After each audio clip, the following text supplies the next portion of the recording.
The email came at 6:12 in the morning. Subject line: Notice of filing. 3 words, no explanation, just a PDF attachment. Your stomach dropped before you even opened it, because when someone has been smiling in court and suddenly files paperwork quietly, it's rarely good. You stared at the screen for a moment, that strange moment where your brain already knows this isn't routine. This is escalation. You open the document, and there it is, a motion for modification, filed 2 days after the hearing. 2 days, not weeks, not months. 2 days. The same man who walked past you in the courthouse hallway smiling had already started another move, and suddenly something clicks. That smile wasn't relief, it was confidence. Dear you, nobody warns you about this part. People think custody battles are loud. They imagine screaming arguments and dramatic confrontations. But the real damage usually happens quietly, through paperwork, through language, through words that sound calm on the surface but reshape entire realities. You scroll through the motions slowly, line by line, and then you see the sentence, the one that makes your chest tighten. Concerns regarding emotional stability and parenting judgment. You read it again, because those words don't sound like accusations. They sound like concerns.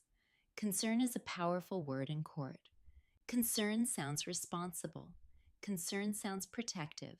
Concern sounds reasonable. But concern can also be a weapon. And suddenly you realize something unsettling. He didn't lose control. He adjusted strategy. You lean back in your chair and ask yourself a question most people never admit out loud. Did he always plan this? Or did the courtroom shift trigger it? Because there's a question people argue about constantly in situations like this. Do manipulators actually believe their own narratives? Or are they fully aware of what they're doing? Hold that thought, because the next page answers something else, something you didn't expect. Halfway through the motion, you see a list, bullet points, organized, carefully written, and suddenly something feels familiar, because some of these concerns sound like conversations you had months ago. Moments that felt private, moments that felt resolved, moments that suddenly appear reframed. That's when the realization hits. This wasn't written overnight. This document has been building quietly for months, which means the courtroom hearing wasn't the start of something. It was a checkpoint. You scroll further. There's a reference to a disagreement about scheduling, another mention of a text exchange, then a line that almost makes you laugh. Difficulty maintaining cooperative communication. You stare at that sentence longer than the others, because suddenly a memory flashes.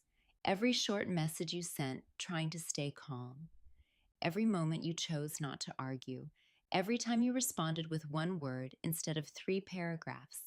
And here's the twist nobody talks about. Silence can be interpreted 2 ways. Some people see restraint. Others see avoidance.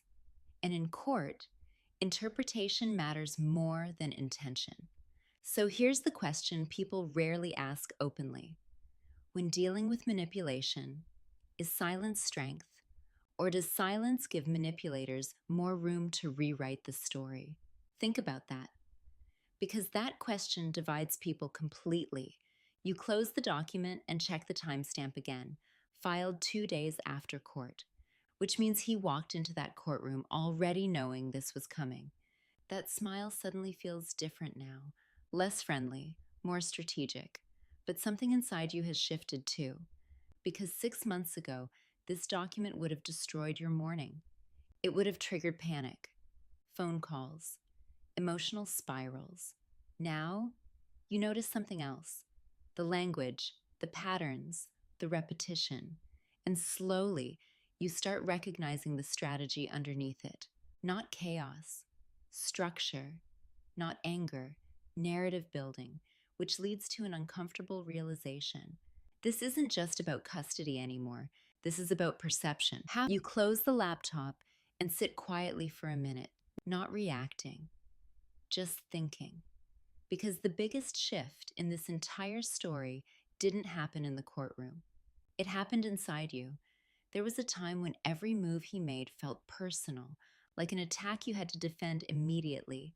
But now you see something different: patterns, strategies, timing, which leads to a realization that changes how you move next. People who manipulate systems rarely believe they're villains. They believe they're winning a game, and games have rules: documentation, narrative, consistency.